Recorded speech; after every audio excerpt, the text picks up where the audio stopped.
Hey everybody out there, Chris and Mike here, and welcome back to another Dark Avenger Comic Book review. We are back with the big two. We've got a lot of Marvel, a lot of DC, a lot to talk about, a couple of number ones, and a couple of continuations. For those of you that this is the first video you're seeing in the past couple of days, for those of you that don't know, the weekly comic book haul is officially back as of this past Friday. And guys, because of the mess up with the comments, even though we can now we can reply to everybody and we can comment again, thanks to the wonder of Google Plus, I implemented this idea to bring back the weekly comic book haul before they fixed the problem with because it was all about joining Google Plus, which now the live shows aren't working for anybody from what I hear anymore. But beside the point, any comments you guys have, I'm replying to them on the weekly comic book haul. The haul is now a means of news, minor news, the haul, which are the comics I get each and every week, and finally I talk about your guys' comments. So guys, if you're interested, leave a comment below, and then check out this Friday's weekly comic book haul, which probably will be up by Saturday because I shoot it on Friday, and see if your comment was mentioned on the show. Yeah. And with that, we are reviewing books this week from November 13th, 2013. We are at the midway point for November, getting close to Thanksgiving, and once the holiday season starts, forget about getting comic books on time. But let's hope maybe we'll have a good year this year, and everything will be fine. So, I gave all the news, right? Yeah. Pretty much, yeah. Alright, So so let's go. we're starting with Marvel, as always. Marvel Knights X-Men, issue 1 of 5. I tried really hard to read this book, guys, and for me at least, the artwork just didn't work with me, and I didn't like it. Did you read this book? Well, I didn't because I was with the indies. And I don't know. I didn't care for the artwork in the book, and it just felt very dark. Like the whole book just felt very dark, very sketchy. The X-Men find this new mutant, and she has the ability to see things that are coming, like kind of like a she can see things that are going to be happen in the future or whatever. And I don't know, but I know it all ends with Sabretooth, and I'm not a fan of this artwork. Wait, how many times is Wolverine and Sabretooth always meeting each other? It's like in almost every X-Men book. It's always Wolverine and Sabretooth. Yeah, I know. Remember how it's... Isn't that kind of getting annoying you a little bit? A little bit. That's always... It kind of is to me, too, because I remember in all the... I don't even know if I want to pick up the Hulk now, because every Marvel Knight book I've picked up thus far, I know there's only been 2, but it's 2 for 2. I'm just not really a fan of the artwork, and it kind of hinders the story enough that I don't really care to read it. Now, I know a few people liked Marvel Knights Spider-Man. That's great for you guys. With me, I tried really hard with this book, and it just didn't speak to me, so can't recommend it. I won't be coming back for the next issue for Marvel Knights X-Men, and I'm questioning if I'm even going. Knowing me, I'll probably do it just to try the first issue, but so far it's 2 for 2 with the Marvel Knights books. I don't know. From what I remember reading somewhere, Marvel's trying to give more of the newer writers and artists a chance at writing and drawing classic Marvel superheroes, and that's what Marvel Knights is becoming. Newer talent, which then I guess they'll pick and choose and bring into the regular Marvel U, or just let them fade away with their issues. Exactly. But I don't know, guys. I mean, the writing on the book looked interesting, but artwork just Didn't fit. didn't fit the book. Very sketchy. Next we have, let's actually do this book first since we were talking about X-Men. Avengers Arena issue number 17. Everything is hitting the fan. We have 1 issue left before it all ends. And guys, all of this, it all is culminating in this issue, and it's all leading forward into the conclusion. Chase loses his Hawk abilities. He loses the gem, and it's actually taken by name again, because I stink at names like you wouldn't believe. Thank God for the index. Oh, Thank you, God, for the index. It's taken by Cammy, and Cammy becomes Hawk, and lots of fights going on, and something really bad is happening with what do you call it? Cammy, and also what was it? Hazmat. I'm trying to find Hazmat's page to show it, but yeah, something really bad's happening with Hazmat.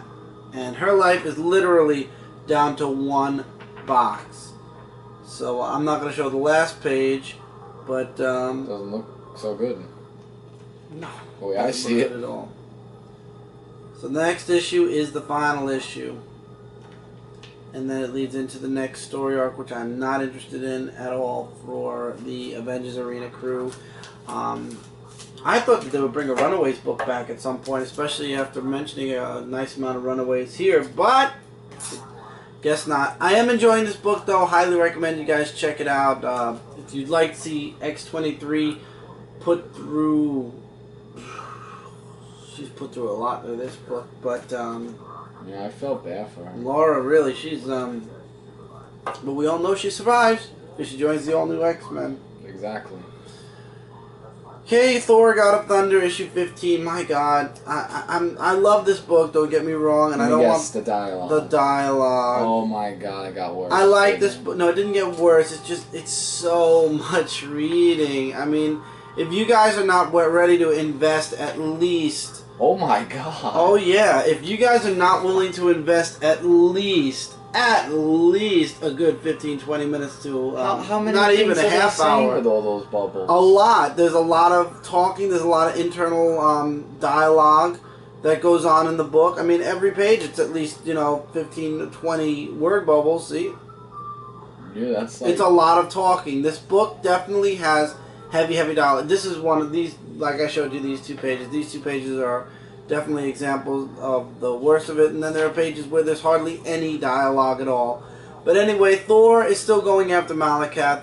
Malekith keeps ducking Thor. Finally, he shows up. Him and his Lord of the Rings crew, so to speak, or the Keeper of the Realms, or whatever they're called. One of the members ends up being slain by Malekith. I won't say who. Oh yeah. We forgot to take the batteries out of the clock. Yeah, we still got that Christmas. No, it's already too late. But yeah.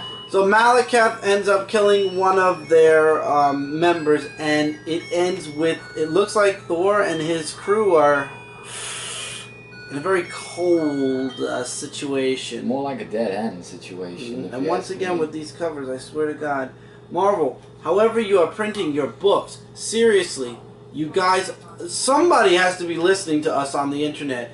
Hello, everybody at Marvel Printing. Your printing people suck. Your comics, literally, if you hold on to them too long, if you have to, for example, this kind of a book where you have to hold it in your hand for more than a half hour to get through the whole thing, your covers are leaking. Your covers are running, so to speak. You're getting, it's like I'm holding a newspaper. I know, but my DC Comics, guys, not one problem do I have with my DC comic cover. So I know it's not me. I know it's not me. And it only happens with the Marvel books. My DC are indie books. Anything we get physical copies of that's indie. Nothing. No fingerprints, and the ink stays. Marvel Comics, almost every other book has a fingerprint on it because the ink just runs on your fingers. It literally melts. I'm still waiting for those comic gloves. One day. Marvel's gonna have to invent it for their books. That's what I'm saying, for their company. So Marvel, guys, comic gloves. I don't know how many times I gotta say this, and I don't know how many other times. I know a lot of people actually were making comments about this on YouTube. Your comic covers are not doing what they're supposed to. I don't know if you went the cheaper route, because this has only been happening for the past year or so. But more than that. You might want to go back to the old format of your covers, because your ink is not staying on the cover. It's coming out on our hands for the covers. Cataclysm continues. Mike's actually going to be reading Cataclysm Ultimates, but I'm reading Cataclysm Ultimate Comics Spider-Man, issue number 1. And for those of you that are looking at the cover saying, hey, it's Spider-Man versus, Galactus. No. No, no, no, no, no. And my covers are all ripped. I'm going to have to get new cover. Oh, I have a cover anyway. Well, that's the plastic, but not the book. Yeah, not the book. The book's fine. Yeah. Except the cover, because the cover bleeds. But anyway, you have the Ultimates talking. It basically, I'll be honest with you guys, this book feels like the next issue of Ultimate Comics Spider-Man. Yes, the series are all done now due to Cataclysm, and then they're going to come back and they're going to relaunch unless Miles Morales gets thrown into the 616, which everybody's talking about, but I don't think it's going to happen. Because eventually Peter Parker's got to come back, and you can't have 2,000 Spider-Men floating around. Oh, we don't need like the anyway, wars and all it that. takes place right after Spider-Man, Spider-Girl, woman or girl or whatever, Jessica Drew, and Bombshells, and Cloak and Thor? Dagger. Yeah, after their whole ordeal with Roxxon, and Spider-Woman is talking with the Ultimates and Agent Chang from S.H.I.E.L.D., and she's like, listen, Roxxon are bad. We need to do something. I want to put a team together and figure this out. And she's like, okay, fine, yeah. And Cap's even saying, who's going to be on your team? And she said, I'm definitely going to get Spider-Man. I mean, you saw it, and he's like, he's back? And she's like, yep. And he's amazing. That's the one thing that scares me. When she says, yes, and he's amazing. There was a talk that if Miles does come to the 616, he would be put in the Amazing Spider-Man. So the fact that Jessica Drew said he's amazing. And then you get some parts with Bombshell, you get some parts with Miles, and it's very heavy on Bombshell, actually. And you have Miles, he's back as Spider-Man. Some people love it, some people hate it. Yeah, the policemen are like, you know... Like, but, wow. And then you get a little bit with Cloak and Dagger, but right after that, that's when the shit hits the fan. That's when Galactus shows up. And I believe it's 3 parts per miniseries, so this is issue 1 of 3. And yeah, so really not that much Galactus. Really, it's just moving forward. I guess it's the this is the transition from the Ultimate Comics Spider-Man, a recent story, into Cataclysm, and it was freaking awesome. Good book. Looking forward to the next 2 parts to Cataclysm in Ultimate Spider-Man. Cataclysm issue 1's out already, and that was awesome. And like I said, if the Ultimate Universe somehow manages to survive this, nothing can destroy them. Nope. So this was awesome. Definitely something I'd say check out. Moving into, by the way, the 616, let's talk about Superior Spider-Man issue 21. Stunner's back, and she wants revenge for Doc Ock's death. I heard a lot of people talking about this comic book about something with the whole, you know, Spider-Man Doc Ock thing. Yeah, we'll get to that. Brain. So, Peter Parker was found out in the last... Doc Ock basically was called out in the last issue where the professor said, I know your work, that's Dr. Octavius's work. You plagiarized it, you're never going to become a doctor. And now, basically, Doc Ock's trying to figure out what he's going to do to prevent him from getting kicked out and not becoming a doctor. Stunner shows up. There's a minor fight between Spider-Man and Stunner. Carly goes to visit Doc Ock, who had the brain of Peter Parker's grave, and the body's not there. Yeah, that's what some people told me, So you gotta wonder about that. And then also you have Doc Ock versus Stunner going on, like I said. And long story short, he frees or releases Stunner from her VR machine and actually takes it away from her and then uses it as a 3D machine to show himself again as Doc Ock. And this is the Doc Ock I actually like, in the white suit with the black shirt and the red tie. I like the way Kamikoli actually did Doc Ock in this form as opposed to the fat form or the big head form.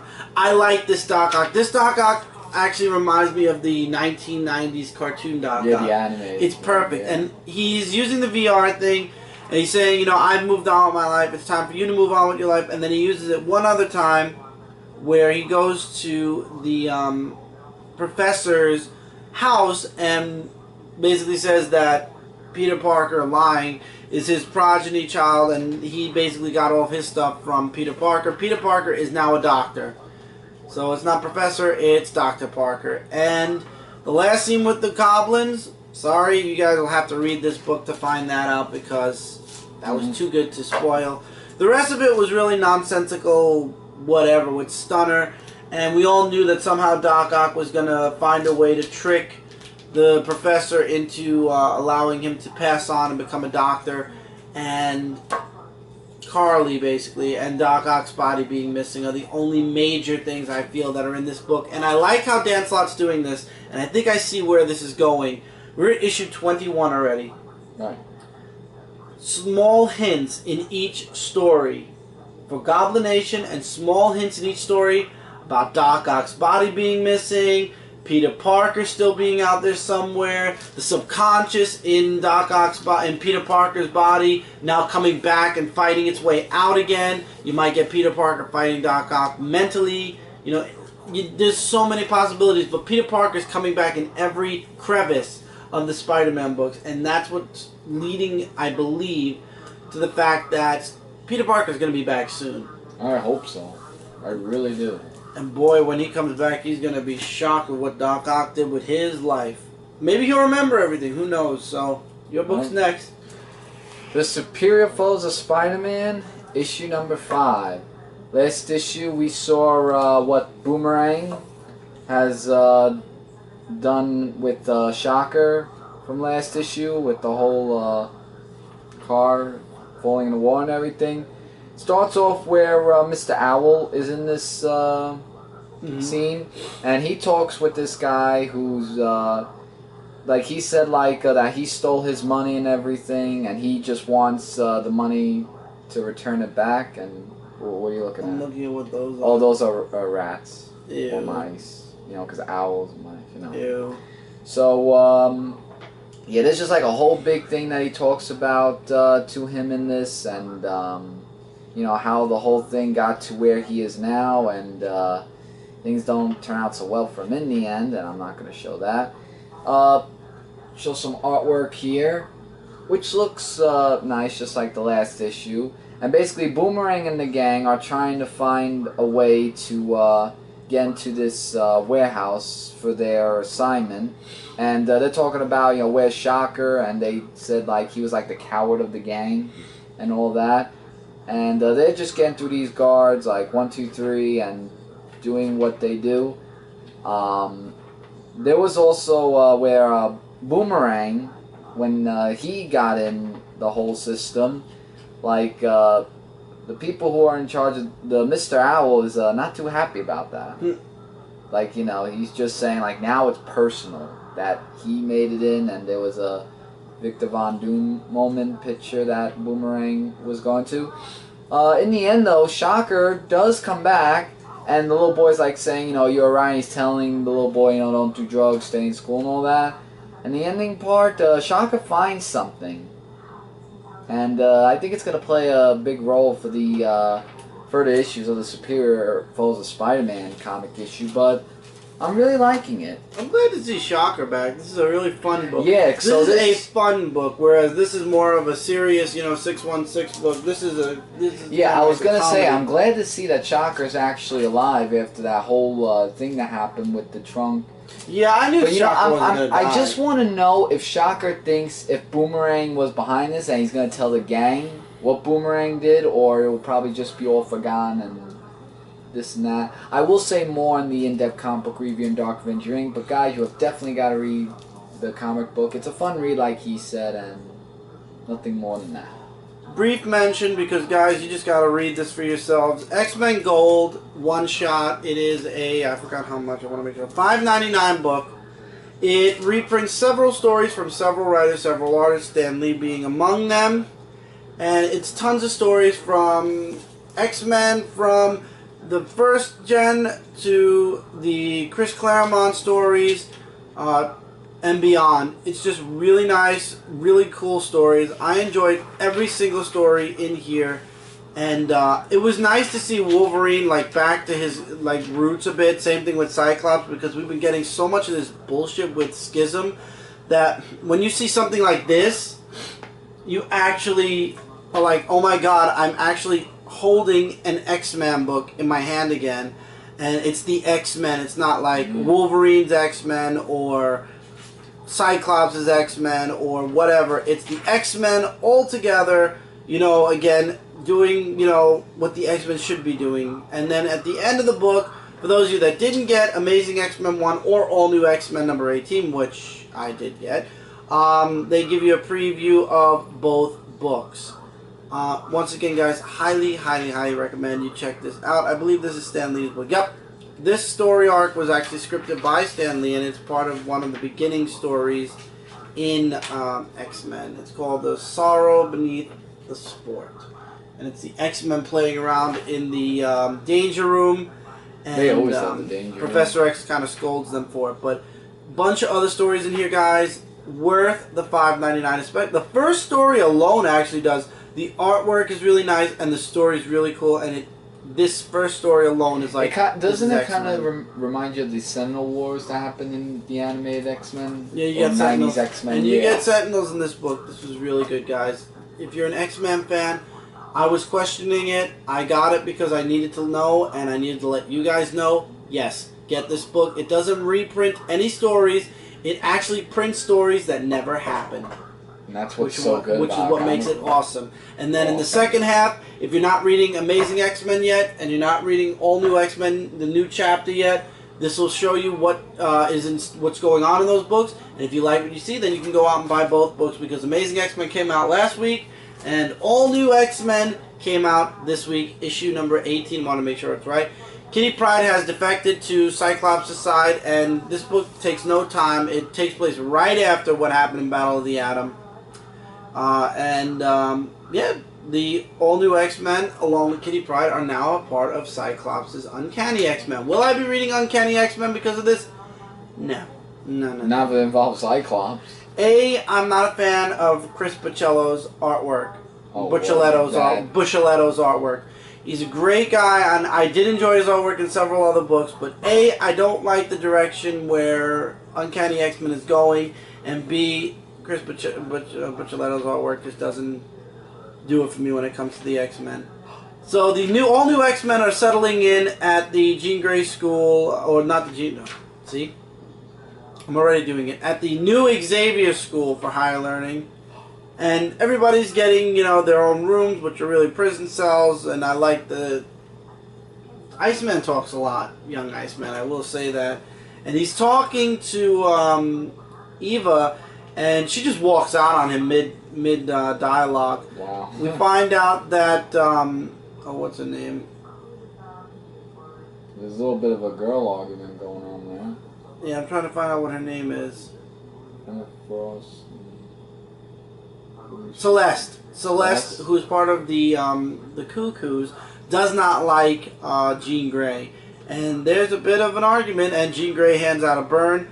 I thought we got past this. I was so happy that I believe we got past this, but there's still that Jean Grey Beast thing going on where Beast is like, why you went with him? And she's like, yeah, because you wouldn't go with me and I was right. He's like, yeah, but you went with him. And she's like, why are you making this about him? I don't care. You know, I went off with him, but I wasn't right to go off with him. I just had to go off with him. And then Cyclops heard the whole thing, and yeah, that wasn't good. And then, as you saw in the preview of X-Men Gold, you get the all-new X-Men's brand new costumes. Since they're staying in the present, we're not going to let them wear their old costumes anymore. No, we're not. And I love how they do that. They have a scene, and then you turn the page, and you have the same scene again, but you're in Jean Grey's mind, and she's reading everybody else's mind. I like that. And I'm not going to give away the ending, but yes, the all-new X-Men have made the move from Wolverine School to Uncanny X-Men, which kind of makes sense now, especially because, if you guys didn't hear already, they are canceling Wolverine and the X-Men in February with the last two issues, with the two issues that are in February. Will it come back as a renumber? Most likely, or maybe Amazing X-Men is going to take over for Wolverine and the X-Men, which is what I think is going to happen, because it's already been noted that a lot of the students are going to move over to Amazing X-Men. So 2-to-1, Amazing X-Men is the replacement for Wolverine and the X-Men. They just released it about 3 or 4 months early. So maybe to do the Nightcrawler story. It could And then be, by the time because Nightcrawler is done, Amazing is- X-Men will become Wolverine and the X-Men Yep. just as amazing. But anyway, back to this. Really awesome issue. Love the costumes. Can't wait to see where this story is going. Can't wait to see where these characters are going. There's going to be a huge crossover with Guardians of the Galaxy soon. Looking forward to it. And definitely, this is one of the X-Men books I highly recommend you guys check out. And definitely check out X-Men Gold this week. It was worth the read, in my opinion. But I'm a huge fan of classic X-Men stories. Unlike what's going on with the Schism and stuff, which I kind of agree with Jean Grey from the future, where I believe the Schism is what's causing a huge problem with the X-Men right now between Wolverine and Cyclops. Either you're on Wolverine's side or you're on Cyclops' side. Cyclops is a murderer.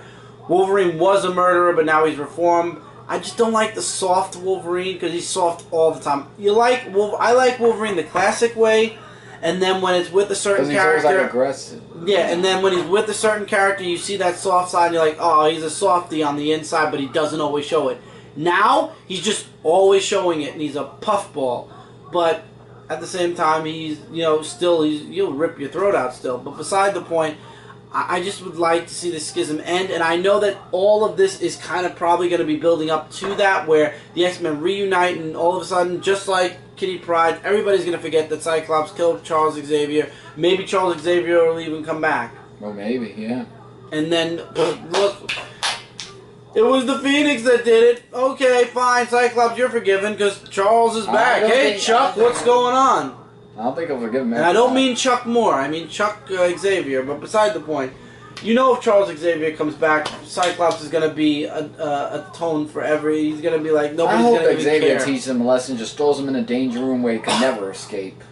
No, I'm saying if Charles Xavier comes back, I'm just you know saying that. as a punishment. I'm saying if Charles Xavier comes back, you know everybody's going to forgive Cyclops like nothing ever happened. And that's what kind of bugs me. Besides the point, that's it for Marvel, guys.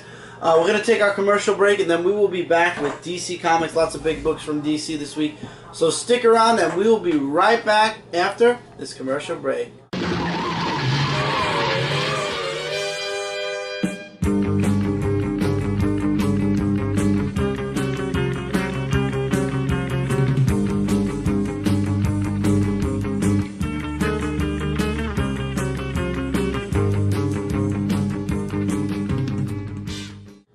Hey everybody, and welcome back to this week's Dark Avenger Comic Book Review. We are now in DC Comics, and the first book I would like to mention really quickly is Hunter, Power Girl, World's Finest, issue number 17. This was a fun issue. Power Girl's powers are still on the blink. Huntress is still chasing after that antagonist from the previous issue. We have Power Girl now, like I said, in space, and she just jumps body first into the sun. And if you actually notice, there's a Superman S in the background, and this is identical to the Man of Steel S. Just throwing that out there. But yeah, Power Girl goes into the sun. I want to try to find the pictures of that. I know I have the pictures. Yeah. She jumps into the sun, gets supercharged, but then comes crashing down into the earth. And she can't control herself, and she can't control her powers anymore, and this is going to play into the next issue. Basically, that's it. This is a very, very, very fast read for me. This book I finished in less than 5 minutes. So that was... No, I'll be honest, 5 minutes. Okay. It's a very simple story. It's a very simple run. I like it, especially when I have a lot of books to read, but at the same time I feel like I read through the book, and I know I didn't. It's just, and it's Just 1, 2, 3, yeah. I am looking forward to World's Finest crossing over with Batman, Superman, that's for sure. But, yeah, World's Finest is a quick read. Very quick read. Let's get into some Zero-Year tie-ins before we actually get into Zero-Year. We have Green Lantern Corps issue 25, and I gotta be honest, out of these two books, it's like, at this point in time, I don't understand why Green Lantern Corps, Action Comics, Flash, why these books are being intertwined into Zero Year, and stories are getting interrupted midway through. In Green Lantern Corps, of course, that's not the case. In the next book, it is the case, which kind of pisses me off, but that's beside the point. Green Lantern Corps, it's John Stewart is the main spotlight. He is in Metropolis. Apparently the storm from Action Comics is now going on in Metropolis, and he and his group are there to stop. And it's oh god, it was from the video game. Come on. Shoot, why can't I remember it? The artwork looks pretty good. The artwork is good. I just wanted to get the name of the group. Like they're Anarchy. Wow, I'm smart. Anarchy, and it's basically Jon Stewart and his group of people versus Anarchy to save the people that Anarchy actually has as prisoners. or hostile. Yeah, and it basically just ends like that, and you get some flashbacks to Jon Stewart's younger days as a kid. That's it. That's the long and short of it. So what's really the book? It's a spotlight on Jon Stewart, what he was doing during Zero Year, when the power was out. Yeah, but and the storm was hitting. But isn't that what Zero Year focuses on? Just one character, what they did before time. Yeah, but I it should have stayed in the Bat books, involving Green Lantern and Green Arrow and. Maybe it's because of Justice League members. No, I don't know, but I just know that Green Arrow, Green Lantern, Action, Flash. These are characters that should not have been involved in Zero Year, especially Green Lantern. I don't even understand why Green Lantern Corps was even mentioned or thrown into this Zero Year mix. Yeah, because what does it give? Just I don't know. And now this I was very annoyed about. Batgirl number 25, and I'll tell you guys why. And it's, if you notice, it's not written by Gail Simone. This story is written by Margaret Bennett. Yeah. And this is not, that we were just right dead at we were at the pendulum issue of Batgirl Wanted. This month, issue 25 was supposed to be the conclusion. But because Zero Year is going on and DC wants to tie in certain books to Zero Year, the story was interrupted, cut short, and now we're getting issue 25 as the tie-in to Zero Year, and issue 26 is going to be the conclusion to Batgirl Wanted. So we have to wait an additional month before we get the Gail Simone, first of all, before we get Gail Simone back on Batgirl, even though it's only one issue, it doesn't matter. And it's going to take another month before we get the conclusion to the story arc. Now, every single other tie-in finished its story before getting tied in to Zero Year. This is the only book that was interrupted, and it was this was a heavy set story, and now we have to wait 2 months before we get the conclusion. So, no, let's not complain about that anymore. Let's go into the book. Barbara Gordon's still a kid. Her brother's still a kid, her brother James Jr., and the storm's going on again, and they have to evacuate their home and go to a shelter. This is a lot like Hurricane Katrina, it reminds me of. And they're in the shelter, and it turns out the shelter is destroyed by the waters, because the waters had been rising. And she teams up with this guy called Henry, whom I have a very, very tight feeling that we're going to be seeing Henry in the future again somewhere. But it turns out he's a jerk at the end of the story, and he ends up trying to steal a bunch of the survivors' stuff. And they're just making their way to higher ground, basically, through the rooftops. So Barbara Gordon being a leader. Because her father, she can't get in touch with Jim Gordon because Jim is in the city. And he's dealing with the Lights Out event going on where there's no power and every nut job and his sister's out there hurting somebody. So the police force is in high gear, and also everybody wants to find Batman and they want to bring him in. So this is a very good issue. I won't lie, it's very good. However, it would have been better if DC would have finished Batgirl Wanted and had one Zero Year tie-in next month, as opposed to throwing all the Zero Year tie-ins this month out and then going back to the stories next month. This is the only book that had a story interrupted, and I think that was kind of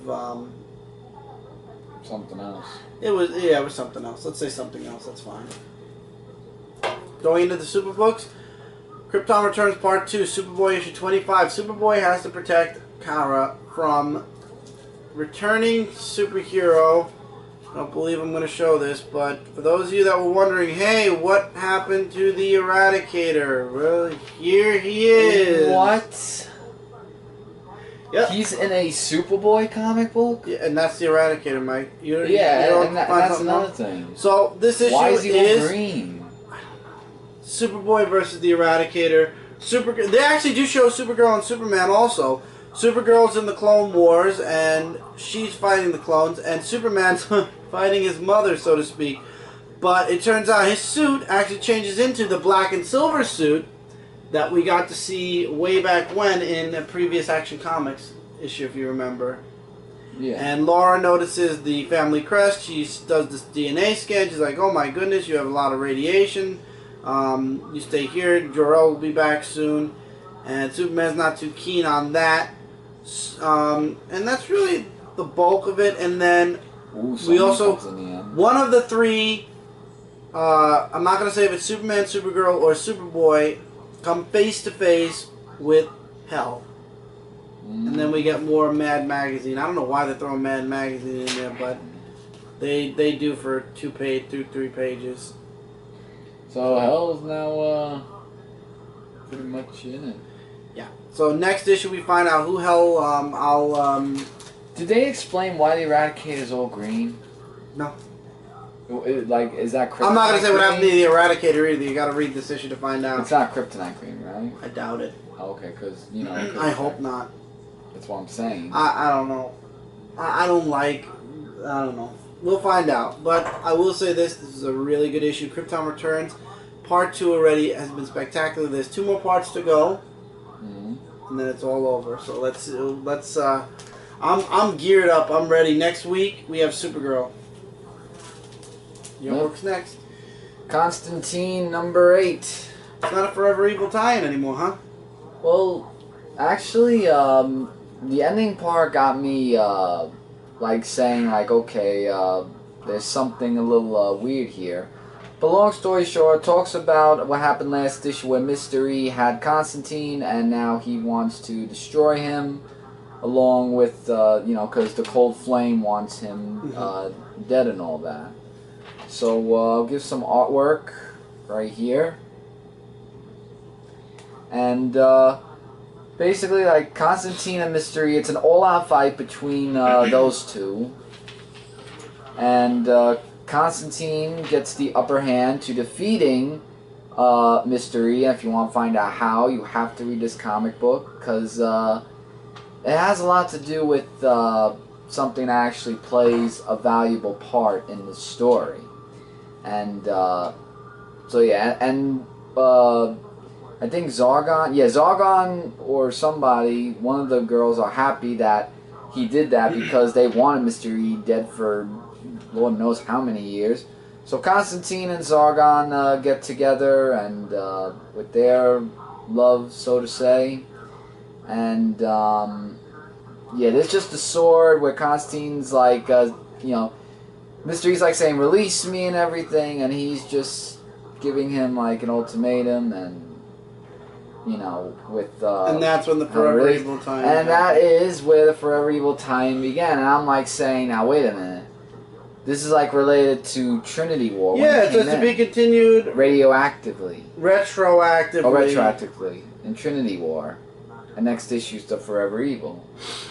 I'm just saying, like, it went back all the way to So Trinity basically, War, no, what they're saying is Constantine 8 happened before Trinity War. Now, the next issue is going to take place after that's what Trinity War happened, and we're now in Forever Evil. Okay. So, and then I was saying, oh, that's how he made in there. The cover is a little bit misleading, though, because I didn't expect the end to happen like that, but, oh my god. Really great book that I read this week. For DC Comics, and that's all I have for the comic books this week. What are you doing? Fixing something. Oh. Next we have Superman Wonder Woman issue number 2. I like this book a little bit better. Wonder Woman's a little less bitchy, thank you God. And she's going face to face with Doomsday, but Doomsday was trapped in the Phantom Zone, so how did he end up here? Well, he disappears, and we don't know why or how. And when Wonder Woman describes who she was fighting to Superman, he takes her to the fortress and shows her Doomsday in the Phantom Zone. And she's like, that's who I fought. So Superman's like, this is not good. So apparently the Phantom Zone might be, the fail-safes are breaking, or, they're weakening. Yeah. The seals on the Phantom Zone might be weakening. And now we got to see Clark's side in the last issue. This time we're going to Wonder Woman's side, where we got Apollo and... their confrontation. Oh, what's the other woman's name? Huh? Did they say the other woman's name? Because I know Apollo was...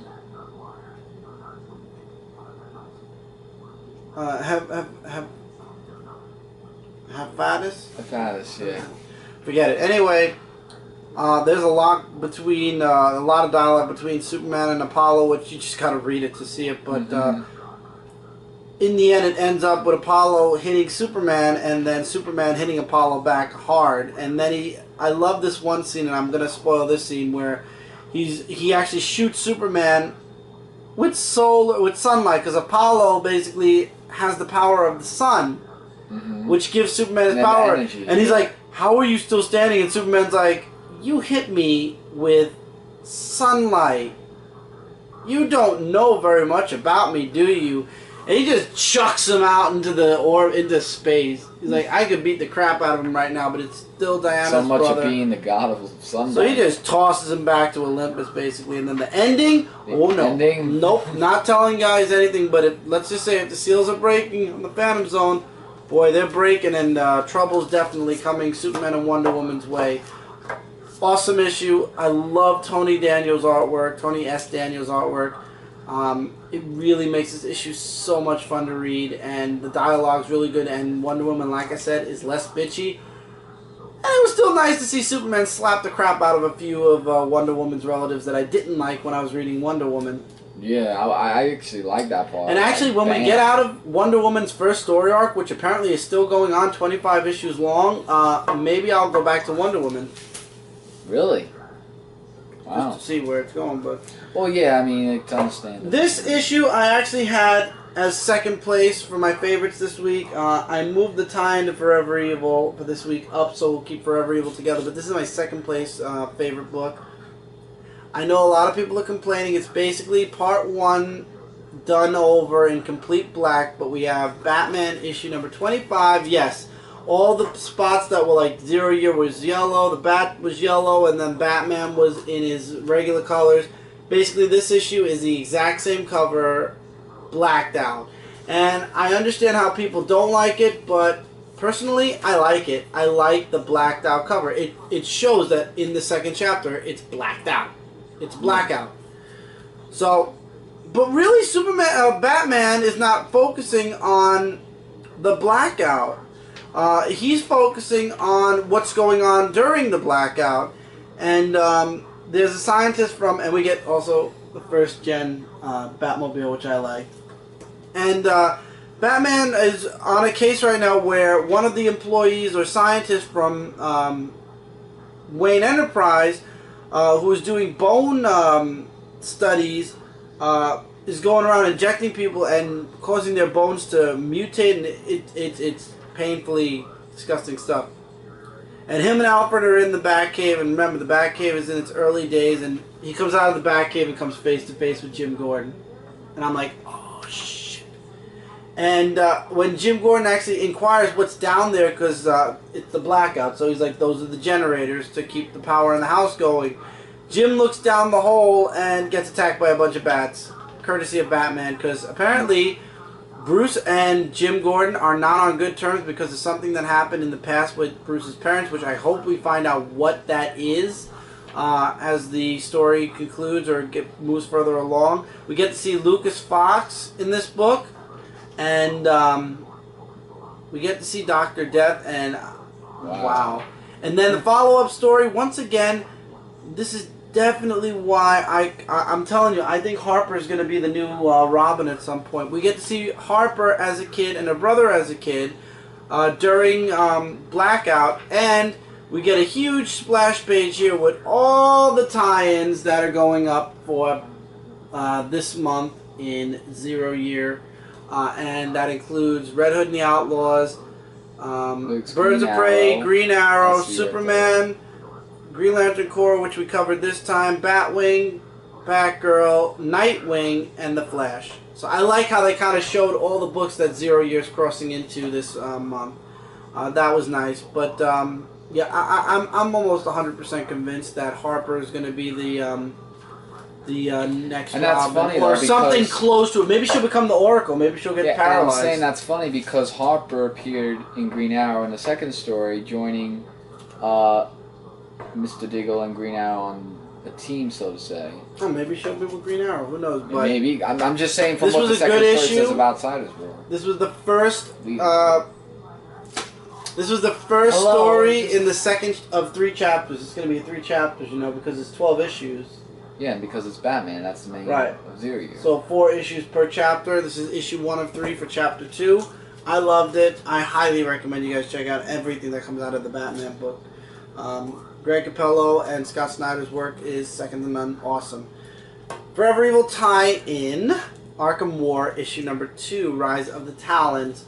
So, in the last issue, Bane found the Talons and left it to his people to free them, and he's going to use them against Scarecrow.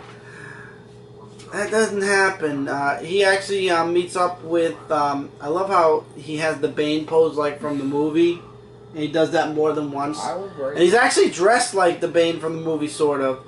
And him and Penguin, he's trying to get Penguin to join his side, you know, to turn against Scarecrow. And he kind of does, and he tells Bane, you know, while you're here, you know, you're taking your time away from your beautiful Blackgate.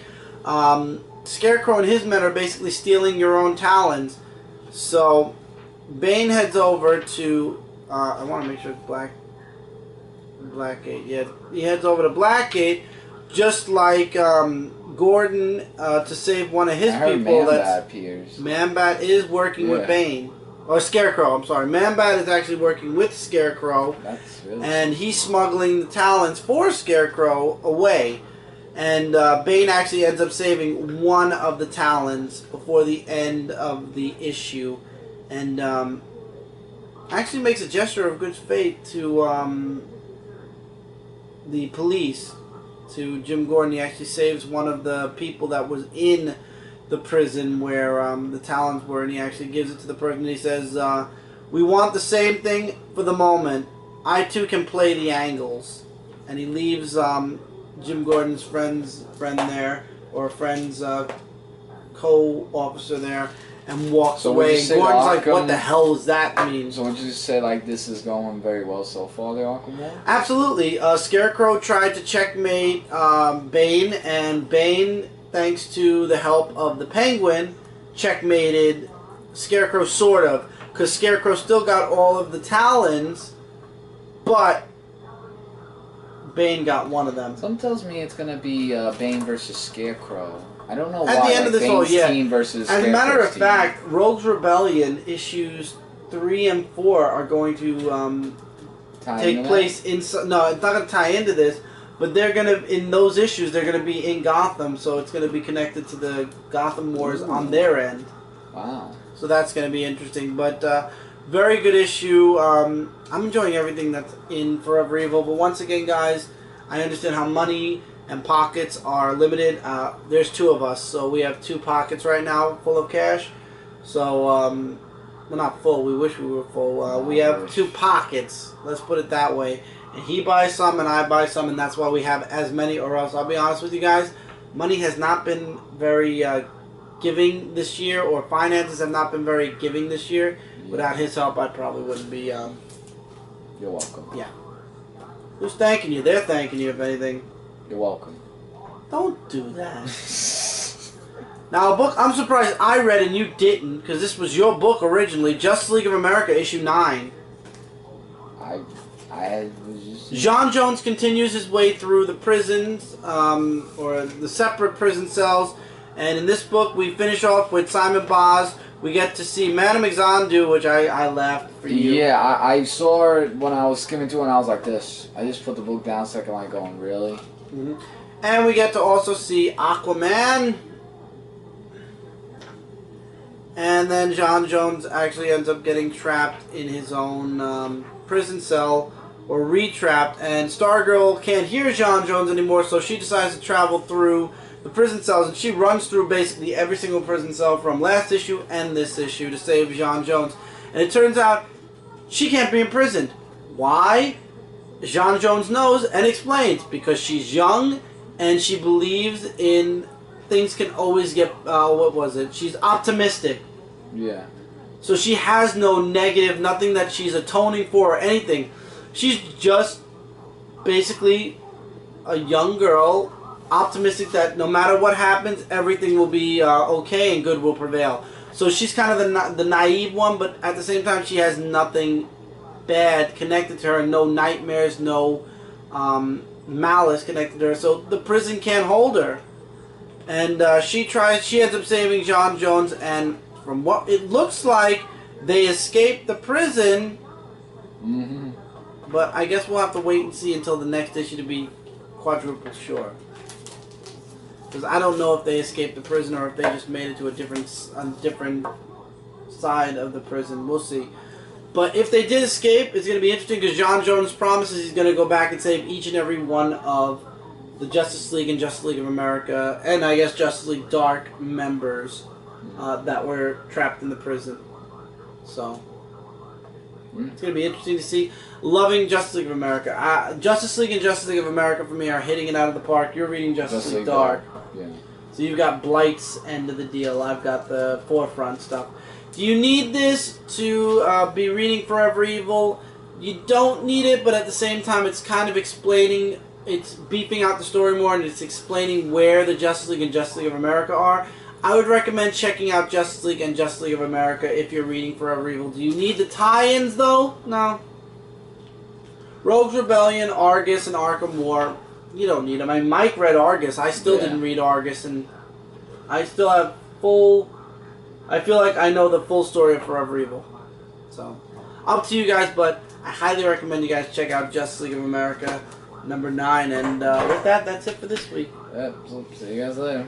So guys, don't forget to leave comments below if you have any questions, comments, opinions, things you want to hear my opinion on. Leave the comment in the comments below, and we'll see if I actually discuss your comment on the weekly comic book haul this coming Friday, or I film it on Friday, so it'll either be really late on Friday or really early on Saturday. Let's run down the books. Justice League of America 9, awesome, check it out. Arkham Wars issue 2, really good, definitely recommend that. Batman issue 25, the second chapter begins here, awesome. Don't be too upset about the cover being a remake, only in black. The story was worth it. Superman Wonder Woman 2 was really good, and I like that Wonder Woman's less bitchy. Constantine #8. Great issue, can't wait to see what happens next. Superboy 25, Krypton Returns continues to be awesome. Batgirl 25, it was good, but I'm still upset that it interrupted Batgirl Wanted, and it's the only zero-year tie-in that actually interrupted the story. Green Lantern Corps 25, it was okay, it was a tie-in. Did you need it? Nope. If you're a completionist, yes, and if you're a completionist, I would really recommend you rethink that. But beside the point, if you're collecting Green Lantern Corps as well, it's something to read. If not, if you're not interested, just skip. World's Finest issue 17, it was a quick read, but it was a good read, so it's up to you guys. All New X-Men issue number 18, definitely something to check out. I enjoyed it, and it's the next chapter in the All New X-Men's story in the present. X-Men Gold, if you are a fan of X-Men, you will want this one shot. It was really good. Stan Lee story in it. What more can I say? We got Superior Foes of Spider-Man issue number 5. Good and fun issue. Yeah, it's a good and fun issue. Definitely check it out. Superior Spider-Man 21 continues to add on to the is Peter Parker coming back question. And now the Goblins, I might have the upper hand on Doc Ock. We'll find out. Cataclysm, the Cataclysm Ultimate Comics Spider-Man issue 1 of 3. Really good. I'm enjoying everything that's coming out of Cataclysm in the Ultimate Universe. If the Ultimate Universe survives this, nothing can stop them. Thor, God of Thunder, issue 15. My God, so much dialogue. I leave it up to you guys. And Avengers Arena 17. Really good. One more issue to go. And Marvel Knights X-Men, I just couldn't get into it. I'm sorry, guys. If you did, congratulations. I'm glad you enjoyed it. I just couldn't. And really quick, because I think I only have a couple of minutes left, don't forget to check out comicrelated.com, your #1 source for comic-related news, reviews, and a whole bunch more. Don't forget to check out Dark Avenger Inc. That's our group channel. We try to give you guys as many videos as we can each and every week, each and every day, as a matter of fact. So if you haven't already subbed to that channel, or my channel, if you're enjoying these reviews, please do click that sub button on our channel or my channel. This way we are in your subscription box, and you don't miss out on a single video. Don't forget to check the links out on Dark Avenger Inc.'s page, which will link you to websites that one or more of our members are affiliated with. Peace Basement, don't forget to check them out each and every week. And Comic Frontline is back and in full force. Blogger.com/Comic Frontline. Your up-to-the-minute written reviews, written stuff. If you like written stuff, it's all there on Comic Frontline, so go check it out. We are coming back full force, full steam ahead. And with that, guys, that's it for this review. Take care, keep reading, keep collecting, and I will see you guys on the next review. Take care, everybody. Later, guys.